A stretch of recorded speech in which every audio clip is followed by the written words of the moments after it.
Guys, তো অনেকদিন পর একটু মেলায় যাব। তো ওইখানে আমার মেয়েও রেডি হয়ে গেছে আর আমিও রেডি হয়ে গেছি। আমাকে কেমন লাগছে একটু প্লিজ কমেন্টে বলবেন। তো অনেক দেরিও হয়ে গেছে আর আমার বড়ও রেডি হয়ে গেছে, আমার বর ক্যামেরা ধরেছে। তো আমাদের সব বাইকে যাব, বাইকে চলে এসেছি। আমার বর চালাচ্ছে, মাঝখানে আমার মেয়ে বসেছে আর পেছনে আমি বসে আছি। আর অনেক রাতও হয়ে গেছে, তো মেলায় চলে এসেছি। তো আমার পেছন পেছনে আমার বর আমার মেয়েকে নিয়ে করে করে নিয়ে আসছে। মেলার মধ্যে পৌঁছাতে না পৌঁছাতে অনেক লোকজন আর চারিদিকে নানা রকমের দোকান সব কিছু বসেছে। মেলার মধ্যে গাড়ি নাগরদোলনা দেখতে পেয়েছি, আমার মেয়ে কাঁদছিল বলে চাপিয়ে দিলাম। তো দেখেন কি সুন্দর করে চেপে বসে আছে। দোলনা অপোজিটে এদিকে দেখেন যে ছেলেটা কি সুন্দর হাতে করে ঘোরাচ্ছে নাগরদোলনাটা। তাই আমাদের ছোটবেলাকার কথা মনে পড়ে গেল। এসেছি যে একটু কেনাকাটা না করলে হয়, যে একটা কানেরও কিনে নিলাম। আমার বরকে বললাম যে একটু ফুচকা খাবো, তো ওই কাকুটাকে বললাম যে একটু ফুচকা তাড়াতাড়ি করে দাও।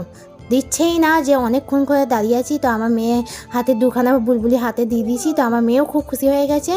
তো আমার ফুচকা খাওয়া হয়ে গেছে। তো আমার বড় দেখেন কেমন করে গপ গপ করে খাচ্ছে ফুচকা। তো আমাদের মেলার ঘোরা হয়ে গেছে। তো এখন এবার বাড়ি যাচ্ছি। তো বাড়ি যাওয়ার পথে আমার বর বললো যে একটু কিছু খাবার কিনি।